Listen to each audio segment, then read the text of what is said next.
Hola a todos y a todas. Estamos en un nuevo un videochat que va dedicado hoy al lupus eritematoso.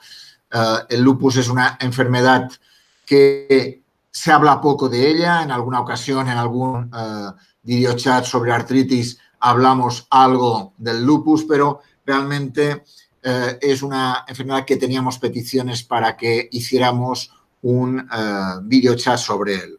Y tenemos con nosotros Enrique de Ramón Garrido.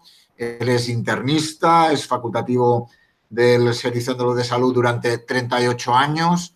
Actualmente está jubilado y ha desarrollado su labor asistencial con dedicación básicamente a pacientes con enfermedades autoinmunes sistémicas, además de una labor docente, y ha desarrollado estudios epidemiológicos y ensayos clínicos relacionados con el lupus, por ejemplo, ¿no? Además de la esclerosis múltiple o la uveitis, ¿no?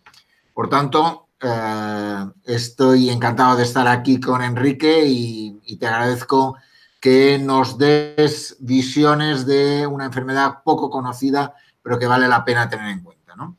Por tanto, si te parece, nos vamos a las preguntas que nos han llegado. Probablemente durante el tema nos van a llegar más. Y, a ver, en primer lugar, si te parece, que me gustaría que explicaras qué es el lupus, por qué se llama lupus y cuáles son los síntomas de ese lupus. Hola, buenas tardes. Lo primero, agradeceros el solicitar mi participación en este tipo de actividades porque me parece que es una misión, una labor que hay que desarrollar y que, desde luego, en mi caso he desarrollado intensamente a lo largo de toda mi actividad profesional. Dicho esto, agradecerte a ti personalmente también el haberme llamado. Voy a responder a la pregunta que concretamente me haces. El lupus eritematoso sistémico, que es la enfermedad de la que vamos a hablar todo este tiempo, porque hay otras formas de lupus, hay otras formas de enfermedades u otras enfermedades que tienen en su nombre figura la palabra lupus. El lupus eritematoso sistémico es una enfermedad general del organismo que afecta a diferentes órganos y que es debida a órganos y sistemas, como digo, y que es debida a una activación inadecuada del sistema inmune, que normalmente es el sistema que nos defiende de las agresiones de los agentes bacterianos, víricos, en fin, de los parásitos o gérmenes que nos pueden producir infecciones, y también nos protege o controla la actividad de las células propias incorrectamente desarrolladas. Por ejemplo, como ejemplo característico, el cáncer. Como digo, el lupus entonces es una enfermedad en la que el sistema inmune se activa de forma inadecuada, ataca los órganos y sistemas propios del paciente, del sujeto, y produce enfermedad. Y produce lesión que acaba acumulándose en los diferentes órganos que hemos comentado y supone incapacidad, sufrimiento y, bueno, lo que hemos llamado siempre minusvalía para el paciente con el paso del tiempo. Y preguntas también simultáneamente qué lugares son los que se ven afectados, qué órganos o sistemas. ¿Cuáles son los síntomas del lupus? Bien, pues podemos resumir un tanto como, en primer lugar, afectación del estado general. Es muy característico en el lupus tener decaimiento, malestar general, fiebre, pérdida de apetito. También es frecuente tener alteración del sistema hematológico, es decir, anemia, tener los leucocitos bajos, las plaquetas bajas. Es muy frecuente también tener afectación articular, inflamación de las articulaciones, es decir, las estructuras que juntan los huesos del organismo, con dolor, rigidez, inflamación, malestar. También es frecuente, es una afectación bastante frecuente, la afectación del sistema nervioso, ya sea del sistema nervioso central, el cerebro, en fin, las estructuras que están en el cráneo, o incluso el sistema nervioso periférico. Es frecuente también tener afectación cardiopulmonar, El sistema que denominamos sistema retículo endotelial también se puede ver afectado, los órganos linfáticos y también el tracto, lo que nosotros llamamos el tracto gastrointestinal. Para resumir o terminar y no prolongarme, difícilmente ninguno de los órganos o sistemas del sujeto se pueden necesariamente ver libres o se ven libres de afectación de esta enfermedad. Lo cual no quiere decir que siempre todos estén afectados, sino que en unos pacientes se afectan unas partes, en unos lugares, y en otros pacientes otros. Por tanto, afectación general de diferentes órganos que generan incluso, aparte de incapacidad, sufrimiento y minusvalía, por tanto, una enfermedad que tiene una afectación más importante de la que en principio le podríamos dar, ¿no? Bueno, el lupus eritematoso sistémico per se es una enfermedad que sí que es o que puede ser grave en algunos pacientes. No obstante, siempre que se habla de este tema, yo aclaro siempre que el pronóstico de los pacientes ha mejorado de manera espectacular en las últimas décadas. Y eso sucedió a partir de los años 60.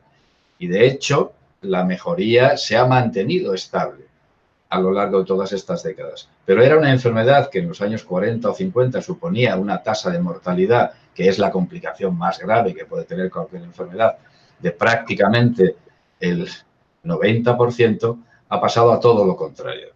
Actualmente la tasa de mortalidad de esta enfermedad a los 5 o 10 años o incluso 15 se ha reducido de forma espectacular, de forma que no supera el 5%. Otras complicaciones graves son, una de las más importantes es la afectación renal, que se presentan aproximadamente el 50%, pero de esos pacientes un 15, un 20% pueden tener una afectación renal grave a largo plazo y su riñón dejar de funcionar. Esta situación también ha mejorado en estas décadas a las que me he referido, desde los años 60 hasta ahora. Puede haber un pequeño repunte, pero no es excesivo. Quiere decir que la enfermedad puede ser grave, pero no es grave frecuentemente. Perfecto. Muy bien. Pues, por tanto, sabemos que una enfermedad que ha mejorado mucho durante este proceso de tiempo, ¿no? Decías, desde los años 60 la mejora ha sido muy importante, de pasar del 90% de afectación a un 5% de mortalidad, vamos. Efectivamente. Muy bien. Por tanto, hablabas de alguna forma al inicio, Enrique, de diferentes tipos de lupus, ¿no? ¿Podríamos explicarnos un poco qué tipos de lupus hay? Hay diferentes formas de lupus, pero suelen ser cutáneas habitualmente. Hay algún tipo de lupus que se llama lupus, tampoco merece la pena quizá detallarlo mucho, pero algún tipo de lupus cutáneo que se llama lupus verrucoso y formas de lupus que, aunque se relacionan con el lupus eritematoso sistémico efectivamente por la afectación cutánea, son formas que están limitadas a la piel y, por lo tanto, no tienen las mismas características que el lupus eritematoso sistémico. Quiero aclarar un poco esto. La afectación cutánea es muy frecuente en el lupus eritematoso sistémico y diferentes formas de lupus, pongamos por caso el lupus tumidus, que es una de las formas de lupus más rara y de mejor pronóstico, pues son formas que se presentan en el lupus sistémico, pero también se pueden presentar de forma aislada. La entidad que más característicamente se manifiesta de esta forma es el lupus discoide. La mayoría de los pacientes que tienen lupus discoide tienen una lesión cutánea, a veces importante, pero no es una amenaza vital en absoluto. La mayoría no tienen lupus sistémico. Sin embargo, el 8% de los pacientes con lupus eritematoso sistémico tienen lesiones discoides. El 8 o el 10%. Quiere decir que en ambas direcciones se puede, digamos, plantear las otras formas de lupus de las que me has hablado. O de las que hemos hablado. Perfecto, muy bien. Ya lo has dicho básicamente, por tanto, has hablado que la mortalidad del lupus ha bajado de una forma muy importante, ¿no? Pero me gustaría que hablaros de de una cuestión, y es ¿quién tiene lupus? ¿No? ¿La gente nace con un lupus o está relacionado con algunos elementos como el estrés o qué? ¿No? Perfecto. Bueno, parece que la cuestión es cuál es la causa del lupus en general, ¿no? Efectivamente. Para resumir esto, se suele plantear la cuestión de la siguiente manera. Hay 3 tipos de factores que se implican en la génesis o en el desarrollo del lupus. En primer lugar, las características genéticas del sujeto, es decir, lo heredado, lo que se llama lo heredado, a no utilizar otra jerga, lo medioambiental, factores externos que pueden ser responsables del desencadenamiento de la enfermedad, y luego el sistema inmune como, digamos, responsable principal de esa alteración. De forma que, resumiendo, en un sujeto con unas condiciones genéticas características, la mayoría de ellas o muchas de ellas relacionadas con el sistema inmune, que está genéticamente determinado, factores medioambientales, por ejemplo, y el más característico es las radiaciones solares, van a ser responsables del desarrollo de la enfermedad como tal. Numerosas infecciones, otros factores tóxicos, el propio tabaco, etcétera. En fin, hay diferentes factores medioambientales que se consideran implicados. Pero, desde luego, casi ninguno de ellos está perfectamente demostrado que sea el caso, salvo las radiaciones solares. Fármacos también están muy relacionados. Ese es una entidad, hablando de la pregunta que has hecho, lupus por fármacos, es una entidad que no es exactamente el lupus sistémico y, por lo tanto, no se corresponde con lo que estamos comentando. Por tanto, el factor causal más importante sería el tema solar. No es que sea exactamente el que nosotros tenemos conocimiento de que es y que es responsable con más claridad. Es decir, en medicina, bueno, tú lo sabes perfectamente, mejor que yo,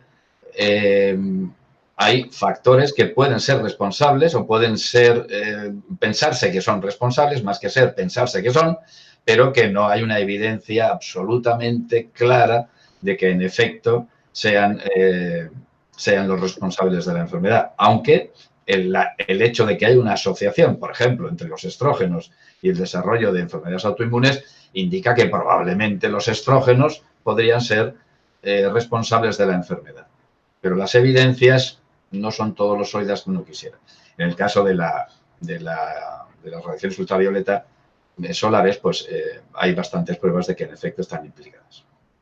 Y cuando hablabas de medicamentos, ¿qué tipo de medicamentos pueden ayudar pueden estar relacionados?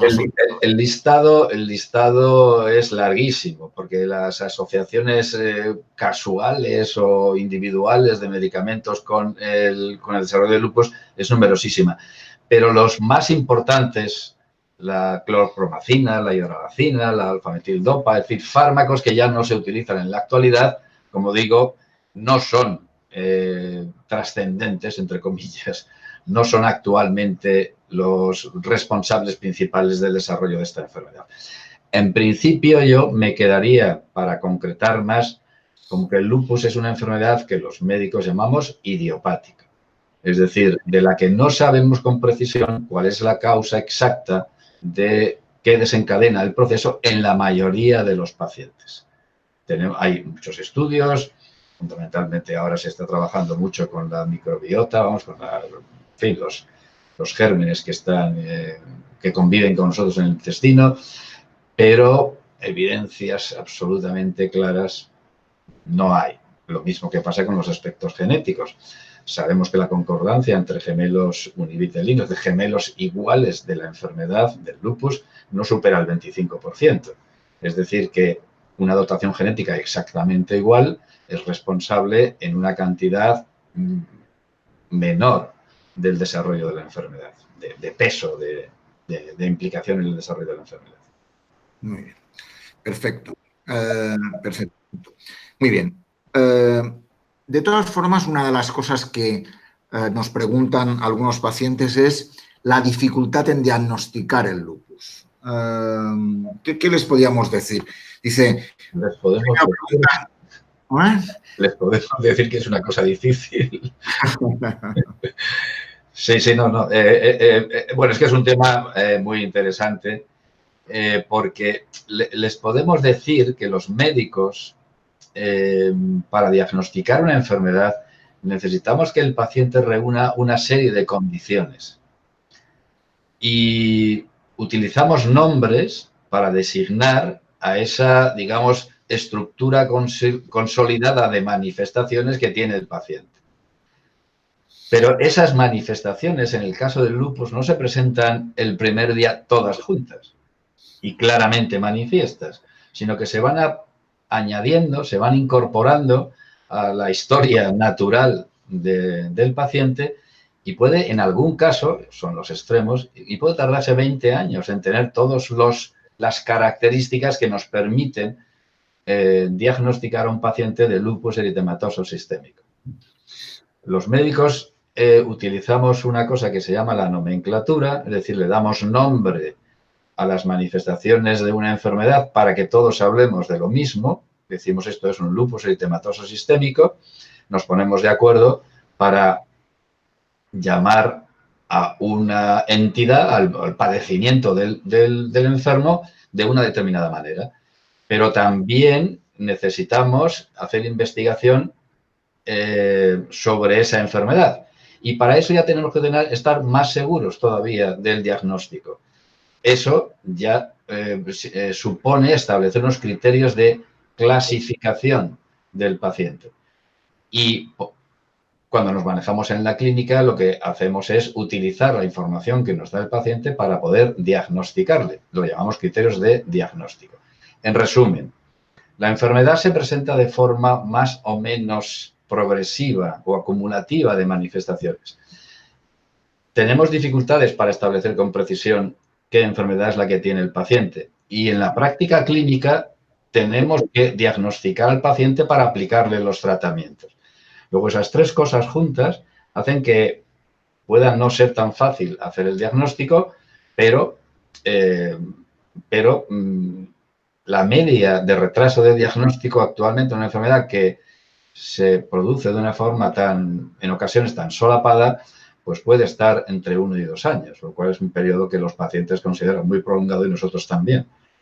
Acelerar o acortar este tiempo o acelerar el proceso de diagnóstico no es fácil, pero con un mejor conocimiento de la enfermedad, desde luego, se podría conseguir. ¿Y qué pruebas hacéis para diagnosticar un lupus? Nos preguntan. Pues la primera cosa que hace un médico para diagnosticar un lupus en ese proceso que hemos comentado antes, en este caso en la consulta, para hacer el diagnóstico en un paciente que recibes en la consulta, es una historia clínica y una exploración. Y un paciente que tiene afectación del estado general y lesiones cutáneas características es un paciente que tiene muchos puntos para tener un lupus. Es decir, que afectación del estado general, lesiones cutáneas y algún otro órgano o sistema afectado, todo eso junto en la clínica, nos lleva a nosotros a pensar que el paciente pudiera tener un lupus. A eso le añadimos pruebas de laboratorio o de imagen, pero en principio pruebas de laboratorio. ¿Y qué prueba de laboratorio es indispensable hacer y tener por parte del paciente? Pues una que se llama anticuerpos antinucleares positivos. Es decir, un paciente con manifestaciones generales de su enfermedad, lesiones cutáneas, cuando digo manifestaciones generales me refiero a afectación multiorgánica, no me refiero a afectación del estado general que hemos mencionado al principio, sino muchos órganos, varios órganos, más que muchos, varios órganos. Lesiones cutáneas características y autoanticuerpos del tipo de anticuerpos antinucleares, ANA, que llamamos nosotros, es un paciente que muy probablemente tendrá lupus. Tiene muchos puntos. La probabilidad que llamamos a priori es mucho. Hay un caso excepcional que es el paciente con lupus que se manifiesta exclusivamente como lesión renal. Ese paciente puede tener solo eso, pero tendrá los anticuerpos antinucleares positivos. Es decir, ¿qué información tiene el médico en la consulta para diagnosticar a alguien de lupus? Pues para diagnosticar a alguien de lupus, básicamente, lesiones cutáneas características, afectación multiorgánica, anticuerpos antinucleares y, en algún caso excepcional, la patología renal aislada. Muy bien, por tanto, ya tenemos más información. Antes hablabas del lupus ligado a medicamentos, ¿no?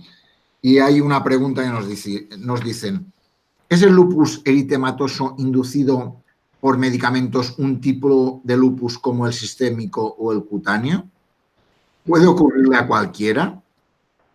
¿Es más común en los hombres? La respuesta a esa pregunta es, a la primera cuestión, no es el lupus sistémico, es un lupus diferente, suele ser más leve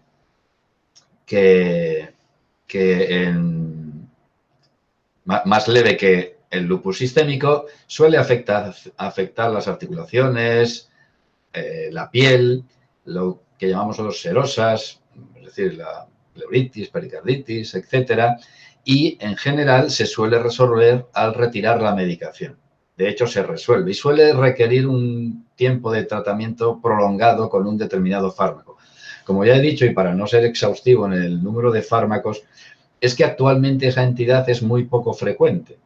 Lo era en los años 60 cuando se usaba periodos prolongados de tratamiento, ya digo, alfametildopa, clorpromacina, hidracidas, fármacos que actualmente no se utilizan prácticamente. Entonces, como digo, hay que diferenciarlo bien.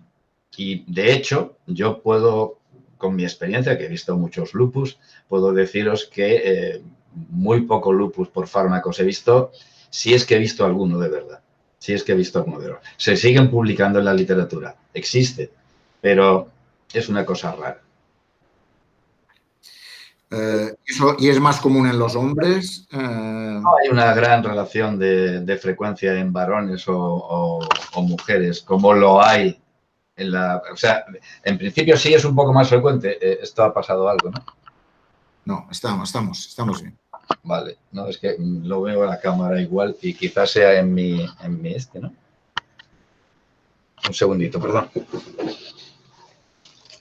Estamos para nuestros oyentes, estamos en el vídeo. Pregunta Lupus, Sí. Pregunta Lupus, ya estamos hablando de lupus con el internista Enrique de Ramón, que tiene como cuenta de Twitter ederramon1, y estamos encantados de recibir sus sabias anotaciones que nos ayudan a conocer un poco más esta enfermedad autoinmune de la cual estamos hablando. Respondo a eso último que no he terminado. En principio es más frecuente en varones que en mujeres, pero por el hecho de que el lupus eritematoso sistémico es muchísimo más frecuente en mujeres que en varones. Es algo que no hemos comentado y que es importante. El lupus sistémico, pues 9 de cada 10 pacientes son mujeres. En la edad más tardía, en las edades más tardías, allá por los 60, 70 años, esa relación ya no es tan llamativa, ni tampoco en lo que llamamos lupus pediátrico, en la infancia, tampoco la relación es tan marcada. Pero en el periodo en el que realmente más lupus se ven, que son la treintena, la cuarentena, es mucho más frecuente en mujeres. También hay un pico mayor de desarrollo, de inicio de la enfermedad, precisamente en esa treintena, en mujeres, y en los hombres ese proceso pues, se produce más en la cuarentena o incluso a partir de los 50. Vale. Muy bien, perfecto. Ya hemos hablado de los medicamentos. Hay una pregunta, y ahora nos lo decía, que aparecen los síntomas alrededor de la treintena, decías. Suele comenzar sobre esa se dice, clásicamente se dice que es una enfermedad de mujeres en el periodo fértil de la vida, y ese es el centro del periodo fértil de la vida. Pero, a decir verdad, los pacientes que nos encontramos en la consulta, y ya de eso hace bastantes años, nosotros hicimos en su momento un registro de ámbito nacional, la edad media anda por los 40 y tantos años, en la cuarentena, cerca ya de los 50. Yo vi una publicación escandinava en la que me llamó la atención, estoy hablando de los años 80, ¿no? En la que ya ellos describían que la edad media de los pacientes estaba ya en los 40 y tantos, cuando se pensaba que era una enfermedad de chicas jóvenes, de 20 años. Y no, es un poco más tardío.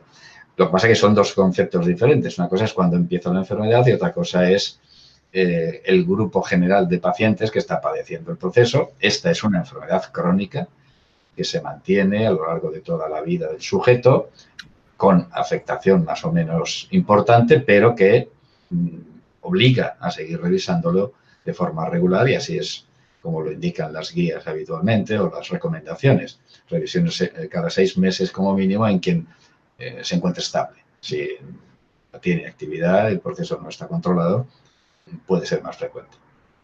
Muy bien. Tenemos una pregunta de una persona que nos dice que tiene un lupus diagnosticado desde hace 2 años. Dice, y no he tenido ningún periodo de remisión. ¿Es posible?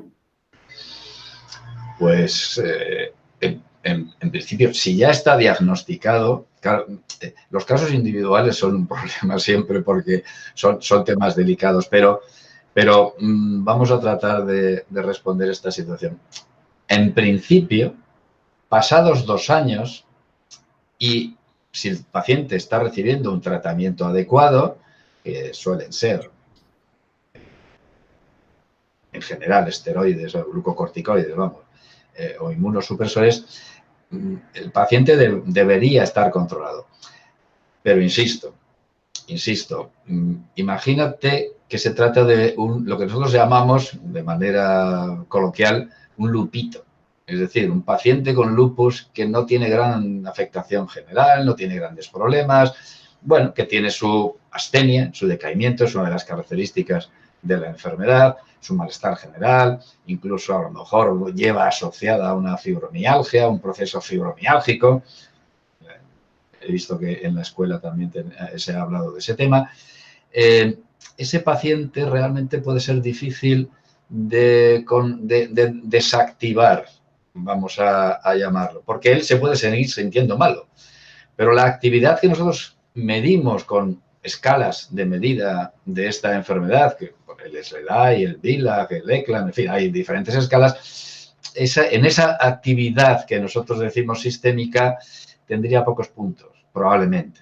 O a lo mejor tiene actividad analítica nada más. Es decir, la palabra actividad, a lo mejor que él, o lo que él llama actividad, pues a lo mejor para nosotros no es exactamente eso. O a lo mejor tiene una puntuación en el SLEDAI que puede ir de 0 a 104, pues tiene una puntuación de 3. Pues sí, no es tan 0, pero tiene una baja actividad y eso no va a requerir grandes tratamientos. Pero insisto en ese punto, hay que conocer al paciente, o sea, hay que ver al paciente con más detalle, más finamente, porque si no, puede no ser fácil aunque la respuesta es larga. Hago las respuestas largas, pero puede ser difícil. Muy bien, perfecto. Tú antes comentabas que una edad habitual en mujeres era alrededor de los 30 años, ¿no? Decía. Exacto. Y dice una de nuestras pacientes que nos ha escrito, y es si se considera un embarazo de riesgo teniendo lupus, se considera un embarazo de riesgo en ese sentido. Sí. El embarazo, sí, de nosotros regularmente, además se recomienda siempre una lúpica, aunque esté inactiva, si se queda embarazada, vaya a la consulta de alto riesgo, que es como se denomina, se denominará en todas las unidades de obstetricia y ginecología, no, de obstetricia.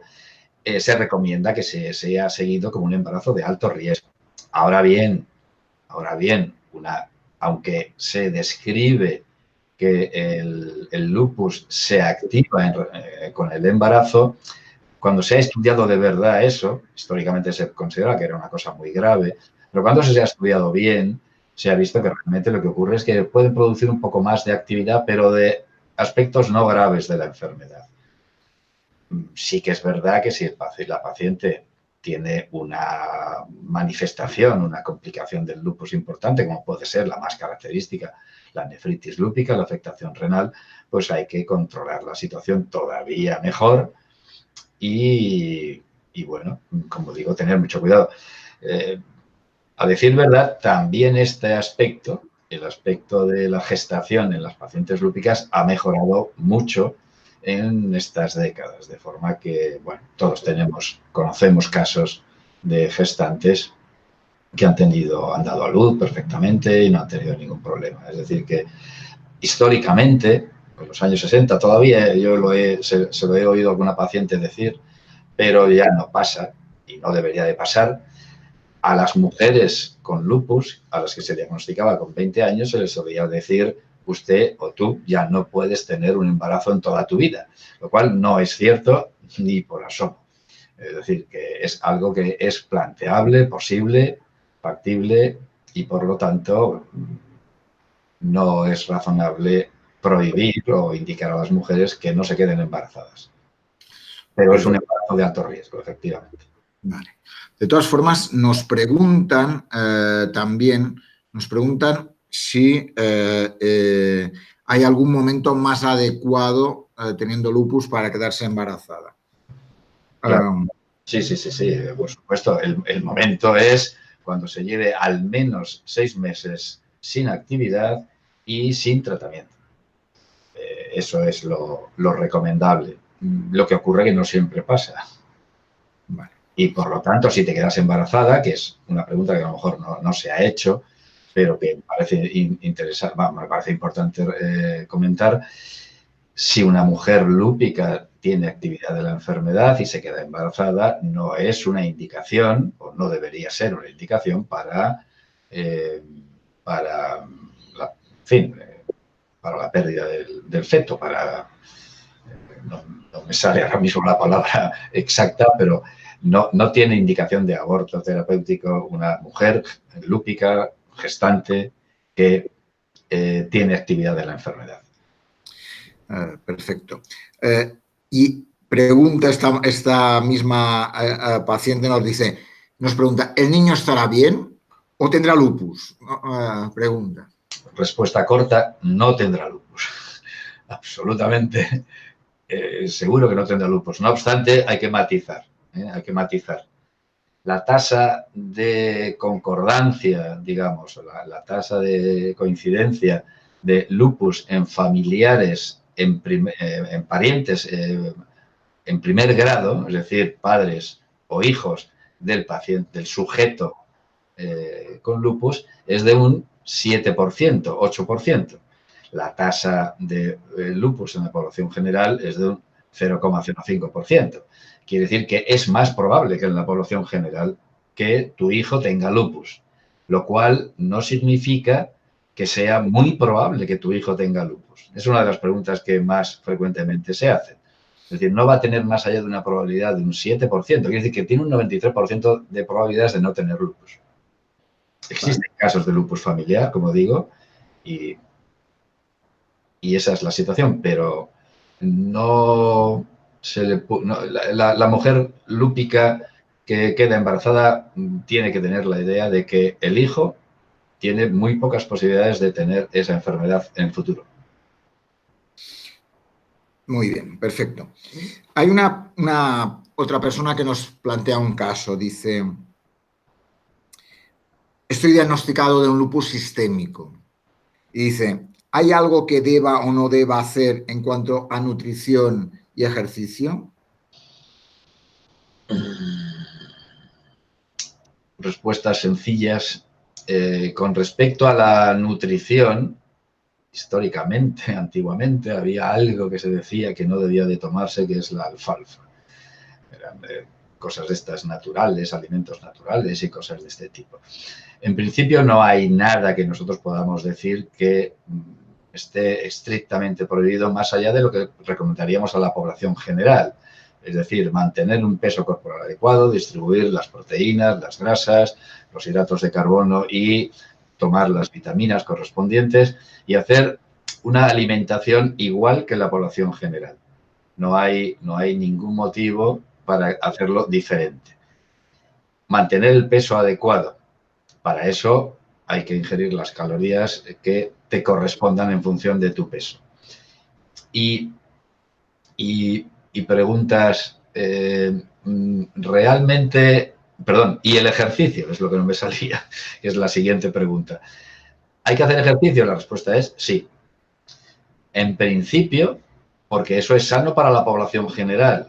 Como todos sabemos a estas alturas, pero además porque la única intervención que parece que ha tenido resultados positivos en el tratamiento de la astenia, que es una manifestación muy frecuente en los pacientes con lupus, ha sido el ejercicio físico. Un ejercicio físico suave, moderado, no es necesario ser un atleta de alto standing, sino un ejercicio, pues eso, el equivalente a 1 hora de caminar 4 días en semana, poco más, de caminar rapidito. Eso es recomendable. Muy bien, perfecto. Hay una pregunta que nos hace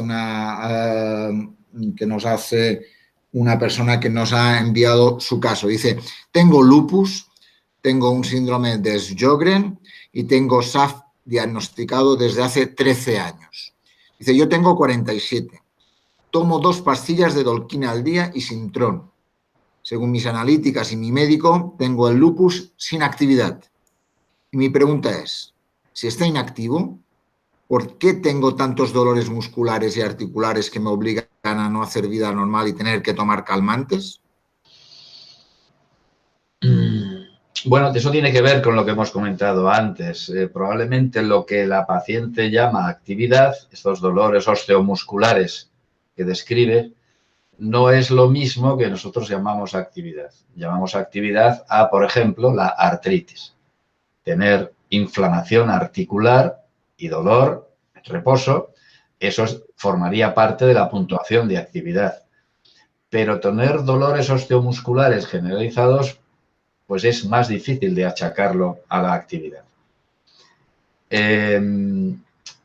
Como digo, la fibromialgia, o como hemos comentado un poco, la fibromialgia es una entidad que se presenta en un porcentaje relativamente alto de pacientes con lupus.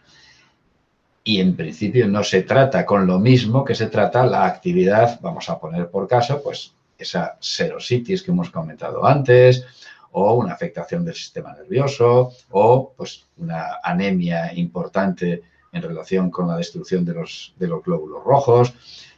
Eso es actividad, o una nefritis, una afectación renal. Eso es actividad que nosotros tratamos con medicación para el lupus. Lo que refiere a esa paciente probablemente es otra cosa. Son dolores osteomusculares que habría que etiquetar un poquito mejor para poder, digamos, plantearnos un tratamiento diferente. Si su médico le dice que no tiene actividad de la enfermedad, ni siquiera actividad analítica, es decir, no tiene el complemento bajo, no tiene los anticuerpos anti-DNA elevados, que son los 2 datos inmunológicos más característicos, pues entonces no tiene activo el lupus. No quiere decir que no esté enferma, que no se sienta mal, o enfermo si es un varón. Vale, no quiere decir que no se sienta mal, pero no se corresponde con lo que nosotros llamamos actividad. Es un dilema, digamos, es una cuestión que se presenta en la consulta, o sea, me ha presentado en la consulta regularmente. Es decir, mire, no tiene usted actividad y dice, no, yo me encuentro muy mal. Bueno, pues hay que arreglarlo, desde luego, pero no hablamos de lo mismo. Vale. Muy bien, creo que queda clara esa historia. Sigue preguntando, dice, ¿por qué pregunta, aparte de los dolores musculares y articulares, dice que tiene dolores de cabeza constantes y casi diarios, donde siento mi cabeza como un globo a punto de estallar dentro? ¿Qué le podríamos decir antes? Bueno, el lupus tiene relación, hay una forma el dolores de cabeza, técnicamente se llama, o los médicos lo llamamos jaqueca o cefalea, y hay una gran variedad de formas de jaqueca o de cefalea, ¿no? O de migraña, en fin, tiene muchos términos, muchas definiciones. Lo que describes ahora probablemente es una cefalea tensional. Entidad difícil. Cuando digo tensional no se refiere a que tiene que ver con la tensión arterial, sino que tiene que ver con la contractura de la musculatura que, aunque parezca mentira, tenemos en el cráneo. Por debajo de la piel que cubre la cabeza hay músculos. Esos músculos cuando están contraídos por el estrés, por, en fin, la intranquilidad o como lo quieras llamar, producen dolor. Esa contractura produce dolor. Ese es el motivo o a lo que se achaca esa entidad que es la cefalea tensional. Solo hay una forma de jaqueca muy grave que se relaciona precisamente con la presencia de anticuerpos antifosfolípidos, el anticoagulante lúpico, y que se trata con anticoagulación. Y, bueno, algunos autores de prestigio han considerado que eso lo resolvía y que puede ser la jaqueca o la cefalea que se resuelve. Pero las otras formas de dolor de cabeza, la relación que tienen con el lupus es mucho más cuestionable. Es más cuestionable.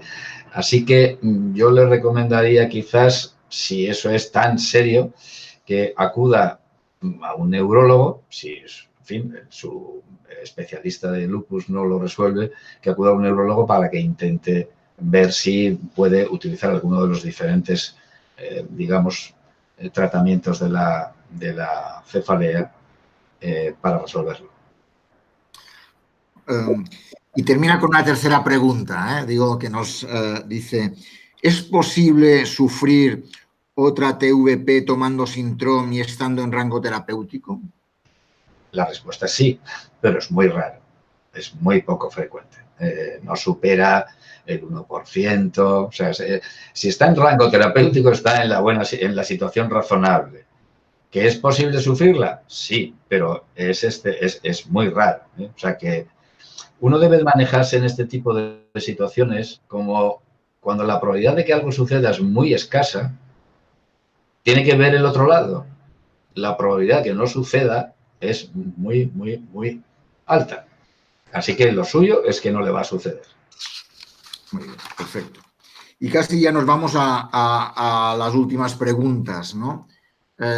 Tú has comentado la diferencia del lupus de los años 60 ahora, ¿no? Que ha habido un cambio muy importante en la cual la mortalidad ha disminuido de forma muy importante. Algunos lupus que se describen en la literatura no son muy vistos en estos momentos, ligados a algunos medicamentos. De alguna forma has marcado una diferencia muy importante en cómo ha evolucionado el lupus.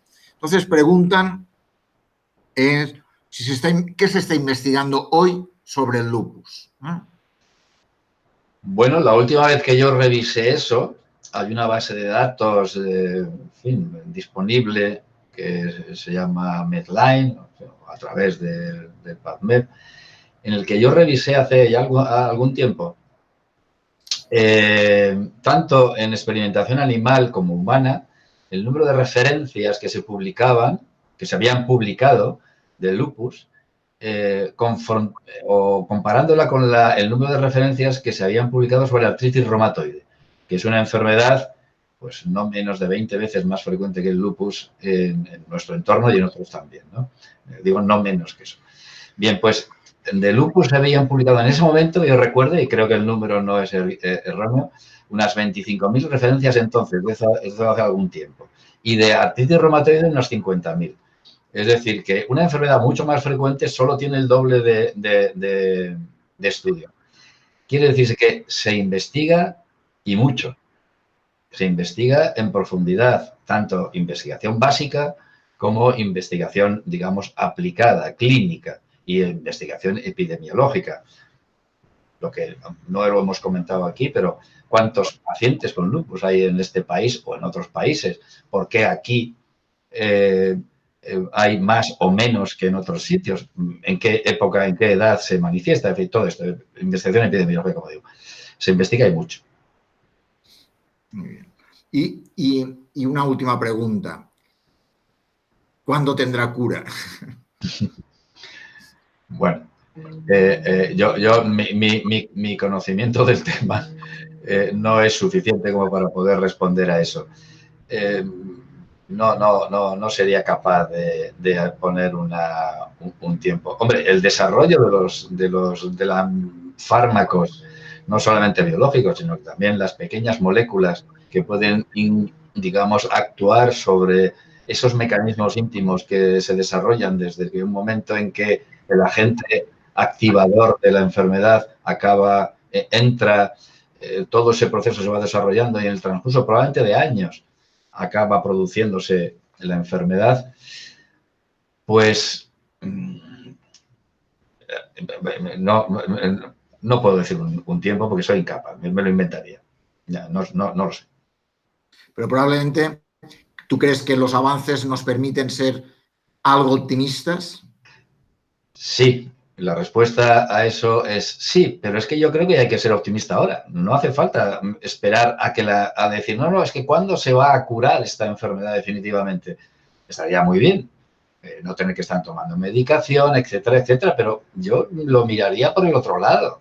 Es decir, de la cifra que yo siempre menciono, y voy a repetirla, es en los años 40 la expectativa de supervivencia de un paciente diagnosticado de lupus era al cabo de los 18 meses del 3%. Ahora mismo la expectativa de supervivencia de un paciente diagnosticado de lupus que no tiene afectación renal a los 10 años puede acercarse al 100%. Sigue muriéndose más que la población general, doble, el triple, pero la situación actual, efectivamente, no es una curación completa, pero está muy bien. Está muy bien. Hay que verlo con mucho más optimismo. Hay muchísimos pacientes que están en muy buenas condiciones y su pronóstico es bueno. No es por ser optimista, es que creo que es la realidad. Muy bien, pues nada, yo creo que has dado muchas claves, nos has dado una visión del lupus, de esa enfermedad autoinmune en la cual se ha avanzado mucho durante los últimos 50 o 60 años, que le ha dado un vuelco a cuál es el abordaje de la enfermedad, con lo cual no quiere decir que tiene una serie de síntomas que afectan a diferentes órganos del cuerpo, en donde el riñón diríamos que sería uno de los órganos con mayor afectación, diríamos, o que hay que tener bien controlado y que probablemente ante eso hay que ser optimistas de cara al futuro y de cara al presente, ¿no? Como has dicho tú, ¿no? Exacto. Sí, yo creo que lo has resumido perfectamente. Y es una entidad que, en efecto, con el tiempo acabará resolviendo, pero como otras muchas, ¿no? Muy bien, pues no sé si quieres añadir algo más o que quieras comentar algo más. Bueno, desde mi punto de vista personal, yo lo que quiero comentar, me gustaría comentarle a los pacientes que realmente yo creo que en principio la atención que reciben es, aunque en algunos casos ellos no vean resueltos todos sus problemas, como este caso que has comentado, ¿por qué sigo encontrándome mal? Aunque en efecto haya ciertos minusvalías para el paciente, es que la atención general de los pacientes es bastante buena y, lógicamente, en el futuro se esperará que mejore también. Pues muchísimas gracias, Enrique, por estar con nosotros, por dedicarnos tu tiempo, por darnos claves para esta enfermedad autoinmune, en la cual muchos pacientes sufren y en ese sentido quieren tener más información para poder abordarla, tener en cuenta cuáles son los aspectos que ellos pueden aportar en esa enfermedad que, como tú has dicho muy bien, ha cambiado radicalmente en los últimos 60 años. Muchísimas gracias por estar con nosotros y te esperamos en otra ocasión para hablar de lupus o de alguna otra de las enfermedades que tú has sido profesional referente en ellas. Sí, perfecto. Muchas gracias a vosotros y a vuestra disposición. Yo estoy encantado de participar en este tipo y lo he hecho toda la vida y me gustaría seguir haciéndolo, desde luego. Muy bien, pues nada, pues pregunta Lupus en Twitter y en la web de la Escuela de Pacientes podéis encontrar este mismo vídeo en la cual podéis seguir escuchando las respuestas del doctor Enrique de Ramón. Muchísimas gracias y hasta otra. Adiós. Adiós.